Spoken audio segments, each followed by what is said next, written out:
Bismillahirrahmanirrahim. Alhamdulillahi rabbil alamin. Wabihi nasta'inu ala umurid dunya waddin. Wassalatu wassalamu ala ashrafil anbiya'i wal mursalin, sayyidina wa habibina wa syafi'ina wa maulana Muhammadin wa ala alihi wa ashabihi ajma'in, amma ba'du. Rabbi shrah li sadri wa yassir li amri wahlul 'uqdatam min lisani yafqahu qawli. Qala al-imamul muallifu rahimahullahu ta'ala wa adaman naf'a bihi wa bi ulumihi wa bikum fid daraini amin.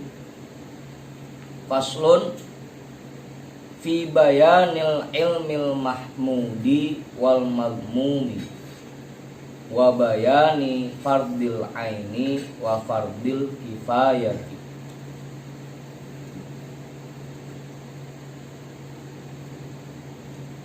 Pasal dalam penjelasan tentang ilmu yang terpuji dan ilmu yang tercela, dan penjelasan tentang ilmu yang fardu ain dan ilmu yang fardu kifayah.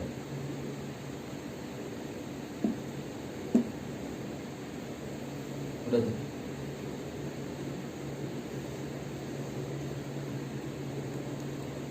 Qala Rasulullah sallallahu alaihi wasallam, talabul ilmi faridatun ala kulli muslimin wa muslimatin. Atau kalau dalam riwayat lain cuma sampai muslimin ya. Talabul ilmi faridatun ala kulli muslimin wa muslimatin. Rasulullah sallallahu alaihi wasallam bersabda, mencari ilmu itu sangat fardu bagi semua orang muslim, baik yang laki-laki dan yang perempuan. Jadi hukumnya fardu. Tapi nanti ada yang ilmu yang hukumnya fardu ain, ada juga ilmu yang hukumnya fardu kifayah. Artinya fardu ain semua orang wajib mempelajari itu, fardu dalam mempelajari itu. Kalau fardu ain masing-masing orang semuanya kewajiban mempelajarinya. Kalau fardu kifayah, begitu ada satu orang yang paham, ada satu orang yang bisa di satu kampung itu, maka kewajiban dari yang lain gugur.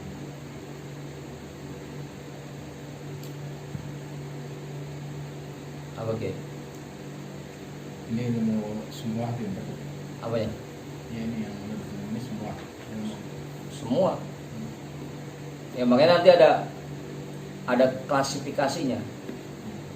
Ada pembagiannya, mana ilmu yang fardu ain yang kewajiban dipelajari oleh semua orang, mana ilmu yang fardu kifayah. Mana ilmu yang kalau udah dipelajari oleh satu orang, udah ada yang bisa, nah yang lain udah gugur kewajibannya. Nanti ada klasifikasinya.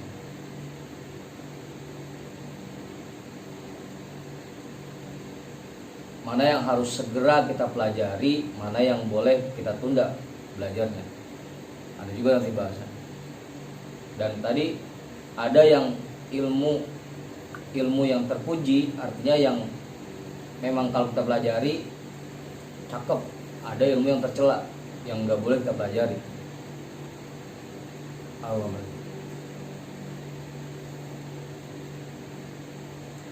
Nah, ini sangat fardu buat semua orang muslim, mau itu fardu ain atau fardu kifayah. Famimma yajibu alaihi ba'da bulughihi wa islamihi an ya'lama kalimatai asyhadadatain wa fahma maknahuma. Walaysa yajibu alaihi ihkamuhuma bil barohin bal yakfi an ya'taqida dzalika min ghairi raibin wa syakkin walau ala sabilit taqlidi. Kalau gue baca taqlid.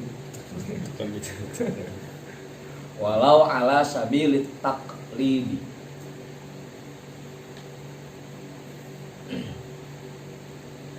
Famimma yajibu alaihi, maka diantara ilmu yang wajib dipelajari oleh orang muslim ba'da bulughihi, setelah dia mencapai usia balik bagi yang sudah muslim dari lahirnya, wa islamihi, dan setelah dia Islam bagi orang yang kafir kemudian masuk Islam, an ya'lama kalimatai asyhadataini, bahwa dia mengetahui dua kalimat syahadat, wa fahma maknahuma, dan memahami makna keduanya. Dan begitu kita masuk usia balik, yang pertama kewajiban buat kita tahu dua kalimat syahadat dan memahami maknanya. Bahkan kalau di dalam kitab Bughyatul Mustarsyidin ada juga keterangannya di beberapa kitab lainnya, setelah masuk usia balik dia tahu tentang dua kalimat syahadat dan paham makna keduanya, kemudian ikrar yang disebutnya azam umum. Dia ikrar di hadapan gurunya sambil mengucap dua kalimat syahadat dan ikrar bahwa mulai saat ini saya akan mengerjakan semua yang diperintahkan oleh Allah dengan seluruh kemampuan saya dan akan meninggalkan semua yang dilarang oleh Allah dengan seluruh kemampuan saya. Ikrarnya begitu. Begitu masuk usia balik.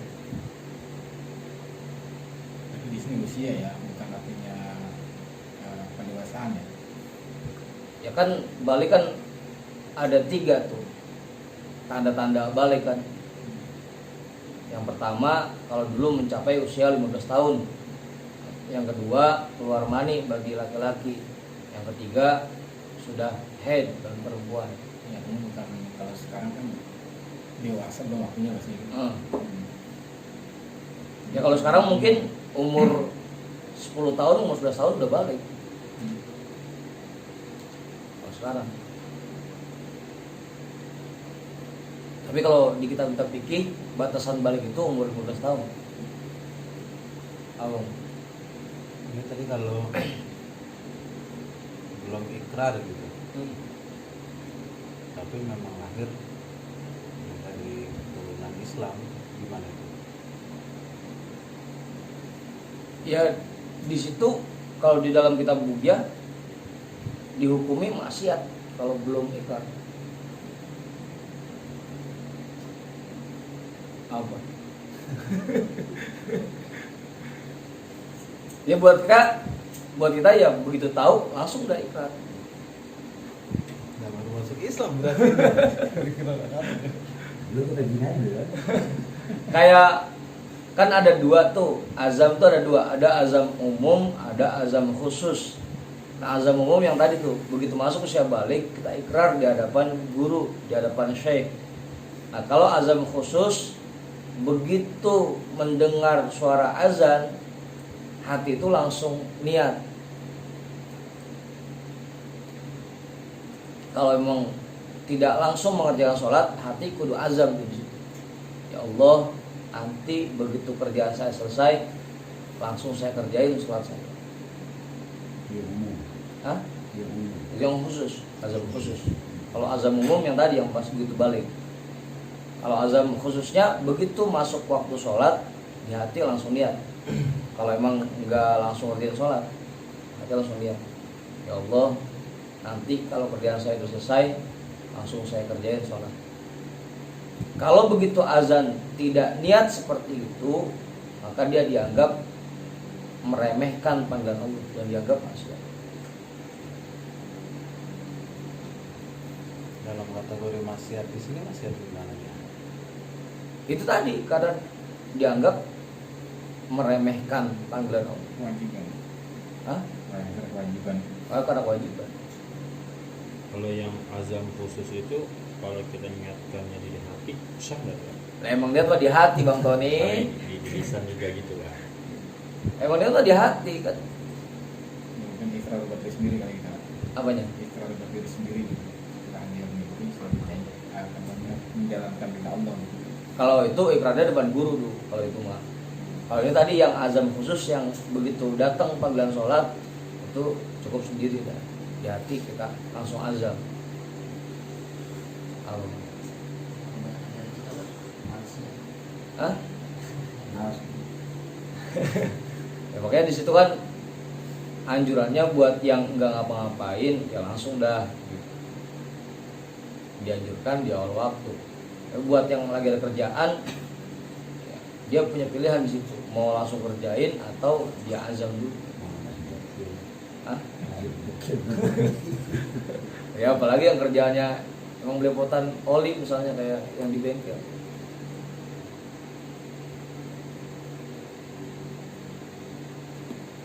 Itu kalau di kitab Bughya dan beberapa kitab yang lain. Setelah balik, terus selain dia belajar tentang dua kalimat syahadat dan memahami makna keduanya, kemudian dia azam umum dan ikrar di hadapan orang tuanya atau di hadapan gurunya.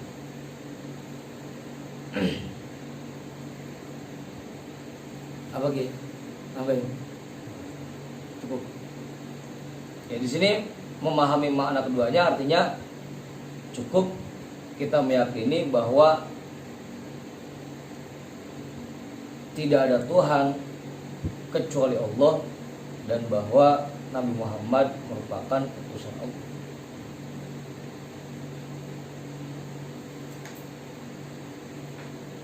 Jadi kalau misalnya mau lebih detailnya lagi, coba kita lihat di kitab Sulamul Taufik juga ada tuh matanya.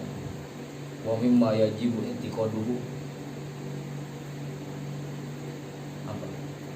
Aman. Ya, soal ikrar itu jarang banget. Iya jarang dibahas, kitabnya juga jarang dibaca kapan. Harusnya salah. Iya. Ada azam umum dan ada azam khusus. Itu setelah balik dan kalau buat yang orang kafir ya setelah dia masuk Islam. Makanya jangan marah Bang Mak kalau dianggap mualaf. Kenapa sekarang belum ikrar juga? Oh gitu. Jadi di situ bahasa Nabi Allah-nya pun meyakini ya. Ya ada dari Allah. Memang di situ meyakini udah susah ya. Apalagi kayak gini ya kayak Kita masih bingung jadi terus.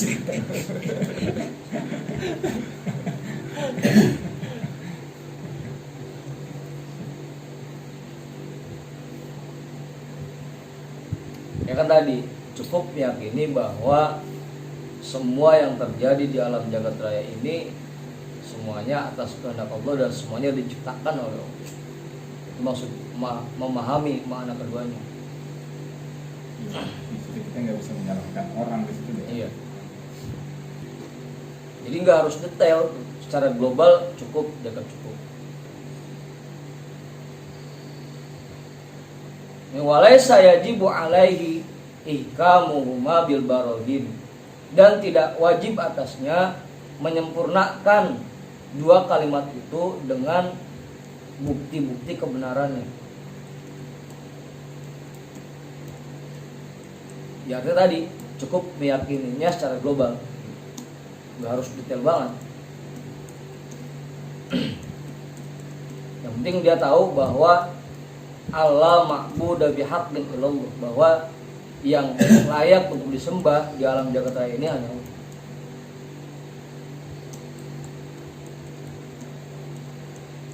Secara globalnya. Kemudian meyakini bahwa Allah memiliki sifat-sifat sempurna dan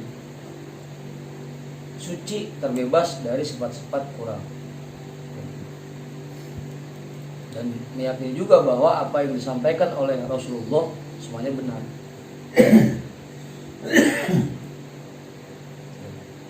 Secara globalnya. Atau kalau bahasa sifat 20-nya muttasifun bikulli kamalin munazzahun an kulli naqsin. Allah memiliki sifat-sifat sempurna dan terbebas dari sifat-sifat kurang.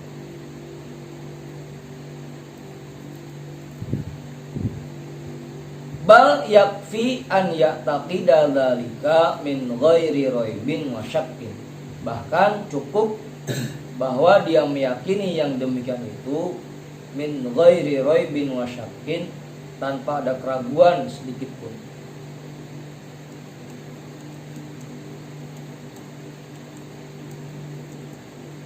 Raibin dan syakkin hampir mirip ya, ragu-ragu. Walau ala sabilit taklidi, meskipun keyakinannya muncul dengan cara taklid. Ya pokoknya guru saya bilang begitu, udah saya ikut.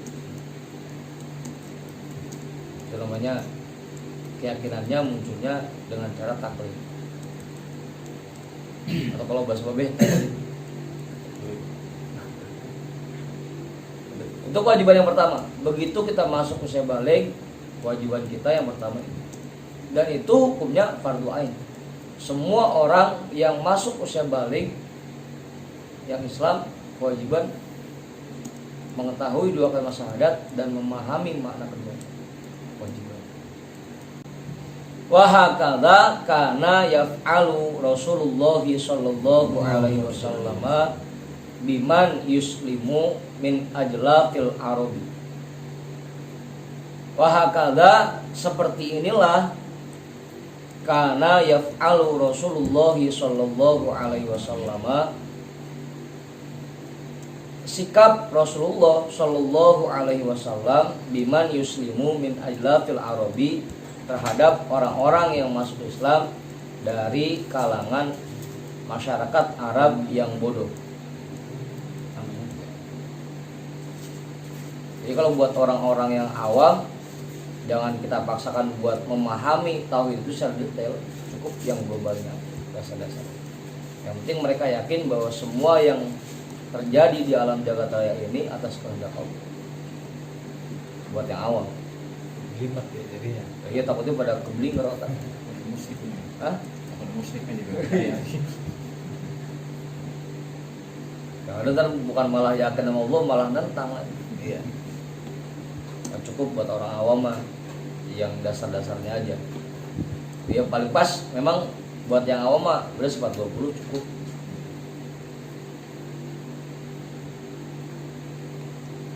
Bahkan di sini dulu pun Rasulullah memperlakukan orang-orang yang masuk Islam dari kalangan bangsa Arab yang bodoh dengan cara seperti itu. Udah, yang penting globalnya. Yang penting mereka tahu bahwa hanya Allah yang layak untuk disembah, yang pantas untuk disembah. Cukup. Apa betul? Ya kan sering juga kita dengar tuh, khatibin nasa ala qadri uquli. Ajak bicara masyarakat itu disesuaikan dengan kadar nalar mereka. Kalau orang awam mah ya udahlah, bahasa tauhidnya enggak usah diri-diri. Takutnya bukan malah yakin, malah keblinger. Hah? Ya itu kan karena mulai dibuka bahas tentang itu, di ujungnya dia nanya-nanya kan.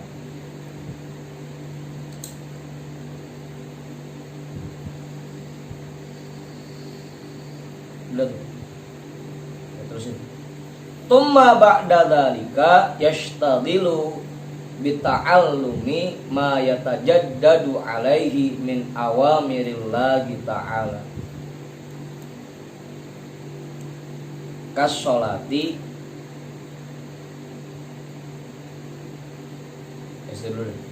min awamirillahi ta'ala. Tumma ba'da dzalika, kemudian setelah mempelajari yang demikian itu, mempelajari 2 kalimat syahadat dan makna keduanya, yashtaghilu bita'allumi ma yatajaddadu alaihi min awamirillahi ta'ala.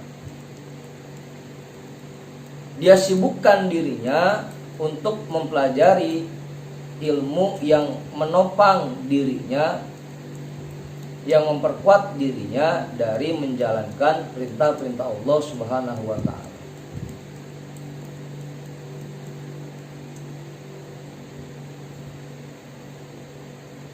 Dia pelajari tata cara ibadah sehingga dia bisa menjalankan perintah-perintah Allah. Kasolati, seperti sholat, bihasabi tajaddudil awamiri, sekedar sekiranya itu bisa menopang dia dalam menjalankan perintah Allah. Ya sholat pun saat itu ya dasar-dasarnya dulu dah, kalau dalam dulu. Begitu mempelajari 2 kalimat syahadat, setelah itu mempelajari tata cara sholat yang dasar-dasarnya.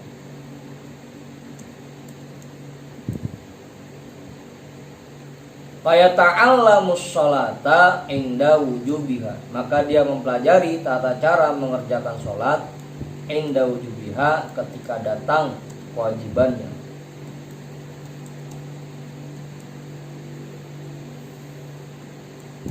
Misalkan Oman baliknya jam 9 pagi, karena ntar zuhur dia udah mulai kewajiban, nah, mulai dia belajar itu tata cara sholat yang benar. Karena kalau sebelum balik dia belum kewajiban, sah sholatnya tapi belum kewajiban. Apanya? Ya kan tadi ukurannya kalau udah mimpi balik udah mimpi sampai keluar mani, atau kalau usia udah masuk usia 15 tahun, atau kalau sekarang ya 10 tahun atau 11 tahun udah balik. Apalagi sekarang mah yang bocah SD udah pada hidup pacaran. Hah? Tengil.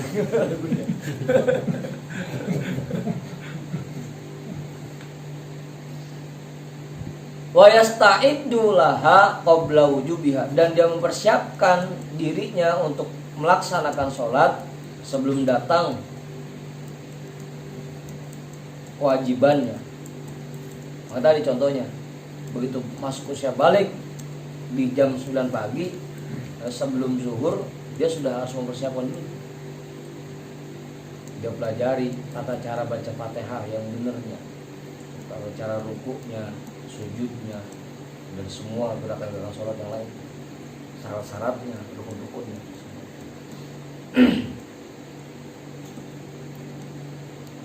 Udah, jangan belajar yang lain dulu dah, itu dulu. Kalau buat yang baru masuk usia balik, apa? Belajar disiplin dulu berarti ya? Hah? Belajar disiplin. Disiplin masuk waktu sholat, sebelum masuk sholat harus siap-siap gitu. Iya. Diselipin. Coba itu.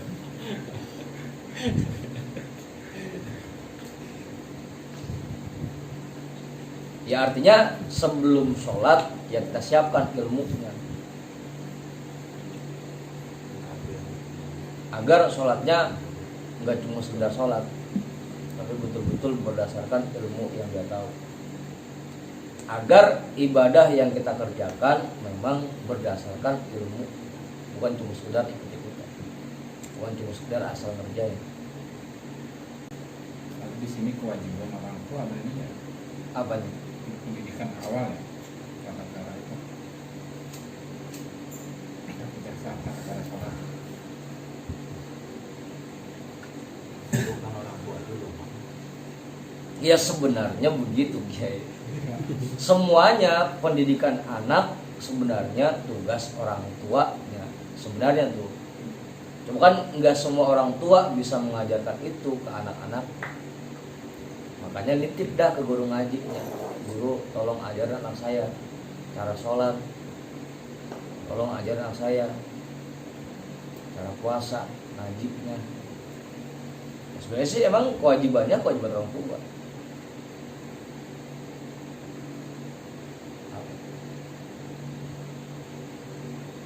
Ya, makanya kudu paham aja orang tuanya.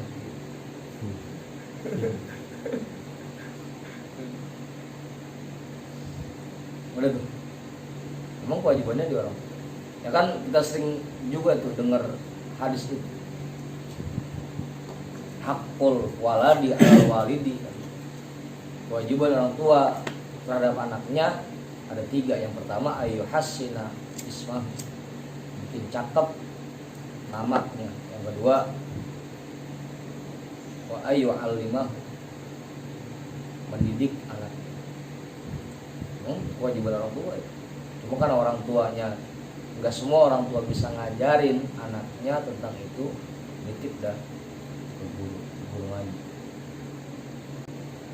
Wa kadzalika syiyam, asyamu boleh. Wa kadzalika syiyam, begitupun tentang puasa.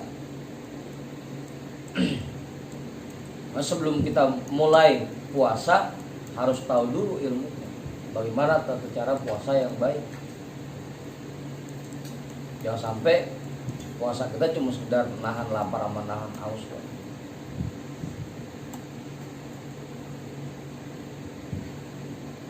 Aku dulunya begini nih, sebelum Ramadan kita bahas masalah puasa. Agar puasa kita besok betul-betul bernilai puasa, bukan cuma sekedar ikuti kita, bukan cuma sekedar nahan lapar sama haus. Harusnya. Ini kaitannya dengan naumus sahibi itu sebenarnya bukan tidur itu ya. Ya, bukan. Artinya mata kita itu ya tidur itu. Ya kan memang setiap hadis itu ada makna secara zahirnya, ada makna secara batinnya.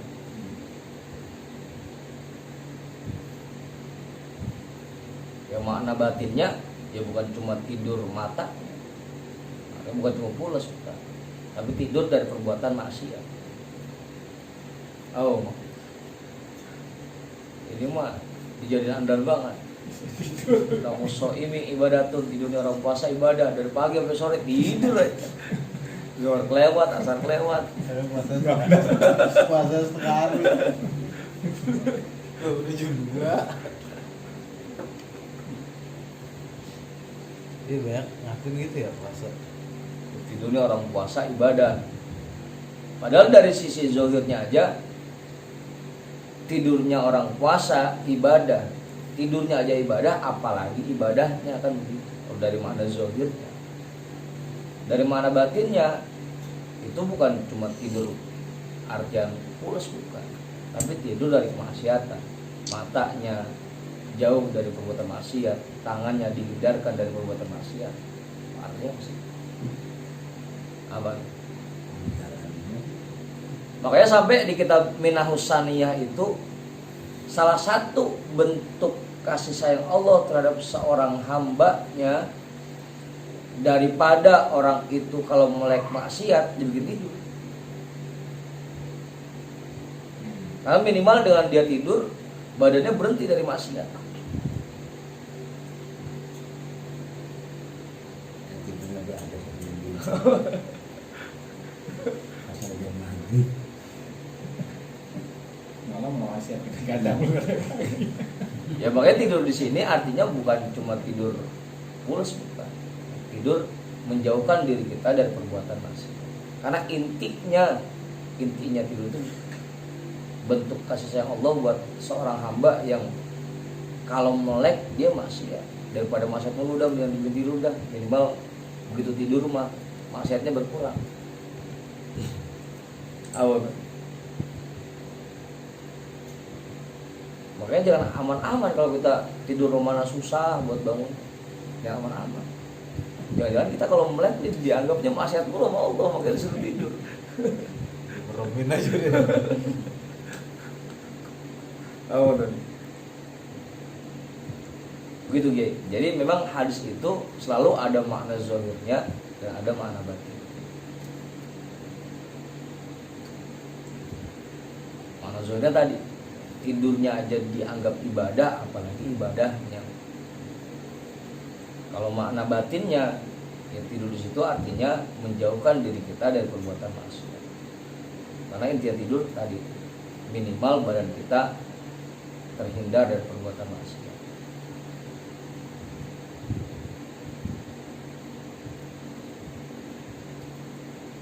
daripada pas melek ngomongin orang mulu, udah disuruh tidur aja kan.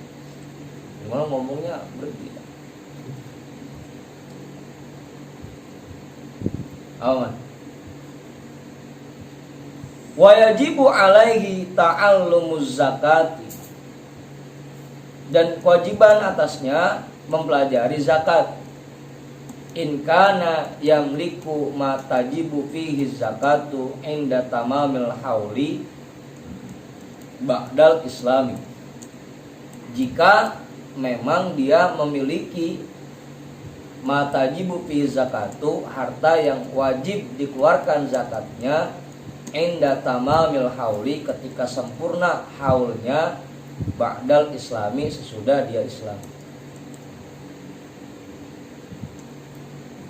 Jadi belajar zakat memang harusnya kalau kita punya harta yang harus dizakat, kayak Bang Mak, punya usaha, baru dah dia kewajiban belajar tentang zakat.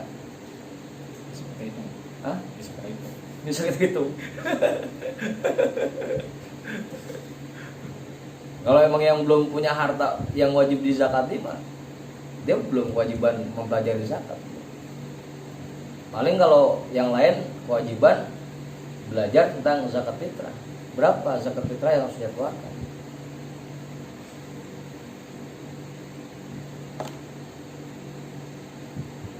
Makanya biasanya kalau sama Buya dulu, kalau ngaji kitab fikih bab zakat selalu dilewati.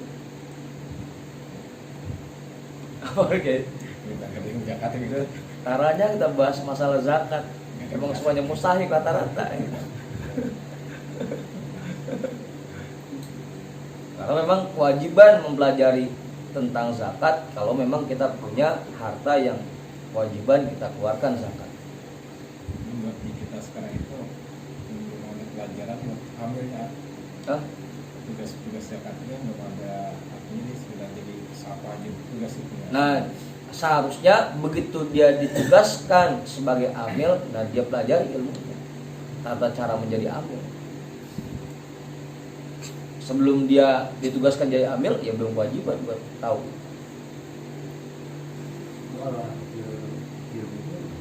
Apa? Kalau anak kecil emang kaya, itu kewajiban zakat. Kalau zakat fitrah, semua orang meskipun baru lahir, dia udah kewajiban. Kalau Islam dia lahirnya sebelum imam takbir hari Id, dia kewajiban zakat. Apa gitu? Meskipun mau takbiran baru lahir, tetap kewajiban zakat. Zakat fitrah. Ada yang makan meninggal. Hah? Kalau bisa meninggal. Besok mau gimana? Wi? Bisa makin meninggal. Ya tetap be ada kewajiban zakatnya. Ih lo kok mentang-mentang ya gini kan banyak juga yang kagak id tapi bayar zakat. Kalau zakat fitrah mah kewajibannya semua ya. Semua orang. Dia sudah dibutuhin, kalau ada gak punya duit katanya. Hah? Kalau zakat dibutuhin Pak. Cuma baru dikasih.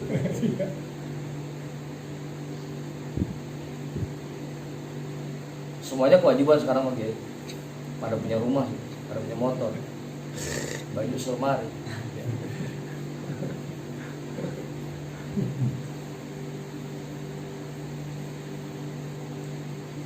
Bahkan sampai ada hukumnya kan itu. Kalau misalnya ada seorang ulama, seorang kiai yang dia punya harta cuma kitab, ya dia harus jual kitabnya buat bayar zakat. Adanya kitab fikih sama kitab tasawuf, ya dia jual kitab fikihnya. Karena memang kalau sholat mah kita kewajibannya setiap hari, maka begitu masuk bisa balik langsung kewajiban belajar ilmu sholat. Begitupun dengan puasa. Begitu mau masuk bulan Ramadan kita kewajiban belajar ilmu tentang puasa. Nah, kalau zakat wajibnya ketika kita punya harta yang wajib kita keluarkan zakat, baru kewajiban.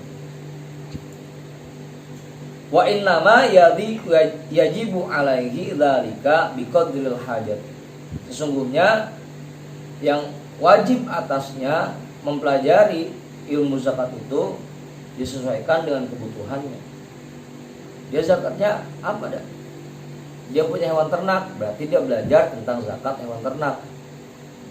Dia punya usaha dagang, berarti dia belajarnya tentang zakat tijarah, zakat dagangan. Yang punya emas, berarti dia belajar zakatnya tentang zakat emas. Enggak semuanya jadi disesuaikan. Yang wajib dia keluarkan apa? Wa yunabbahu ala wujubil haji alaihi. Dan dia diingatkan atas wajibnya haji atas dirinya.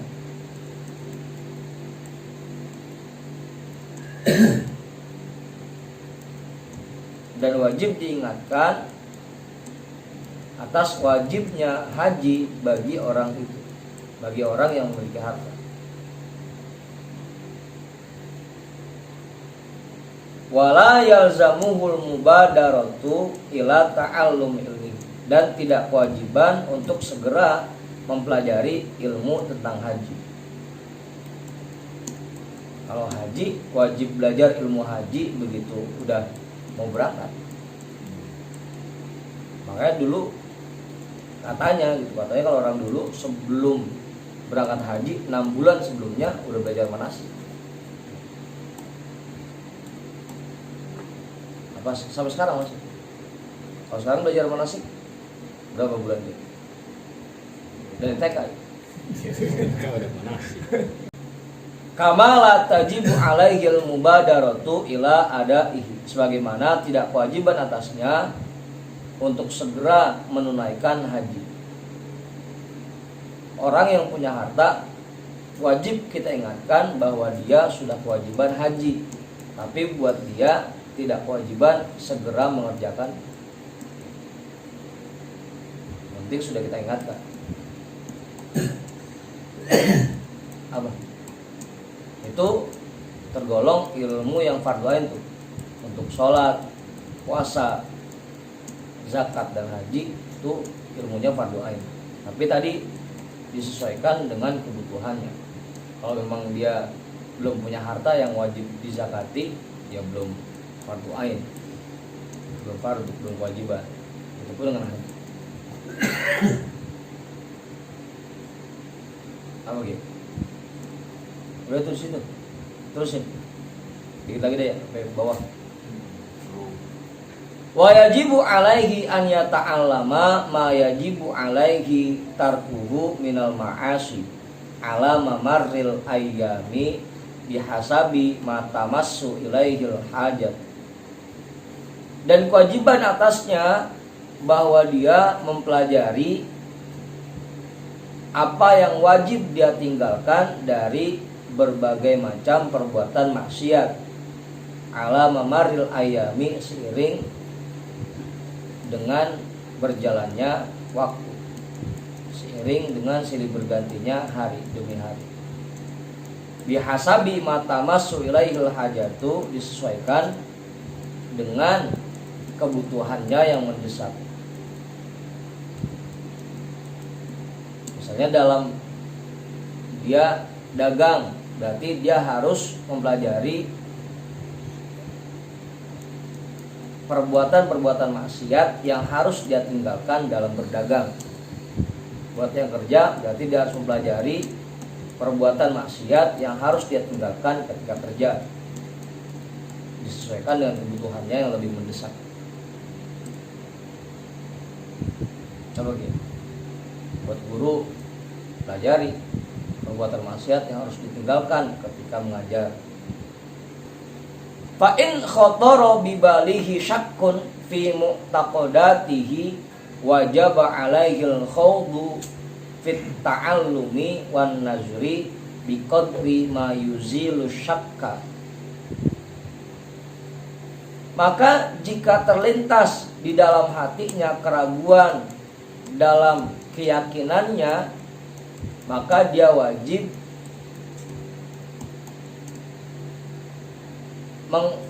mencurahkan waktunya dalam mempelajari dan berpikir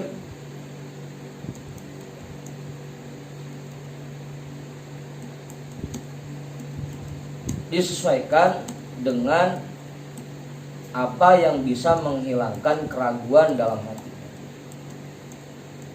Kalau memang muncul keraguan dalam hati kita, ya wajib tuh kita cari tahu untuk memantapkan lagi keyakinan kita, untuk memperkuat keyakinan kita, sehingga keraguan itu hilang.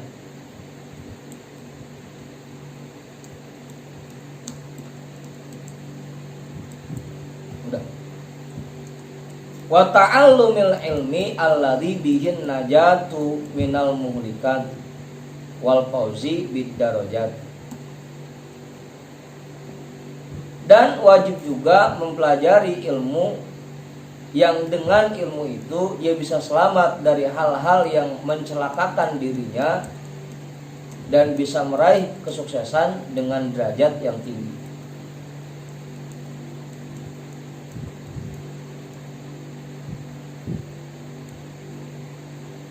Makanya jadinya kewajiban juga mempelajari perbuatan-perbuatan maksiat agar kita terhindar dari perbuatan itu.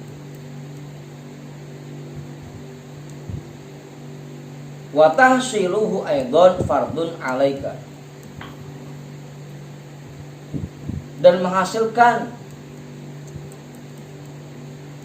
menghasilkannya juga artinya menghasilkan keselamatan dari hal-hal yang mencelakakan diri dan sukses dengan meraih derajat yang tinggi, itu pun fardu atas diri. Apa gitu? Wajib, fardu. Kita selamat dari hal-hal yang membuat kita celaka, itu fardu. Menyelamatkan diri hukumnya fardu. Wa ma wara dzalika minal ulumi fardu kifayatin. Dan semua ilmu selain dari yang disebutkan di atas, semuanya hukumnya fardu kifayah. La fardu ain, bukan fardu ain.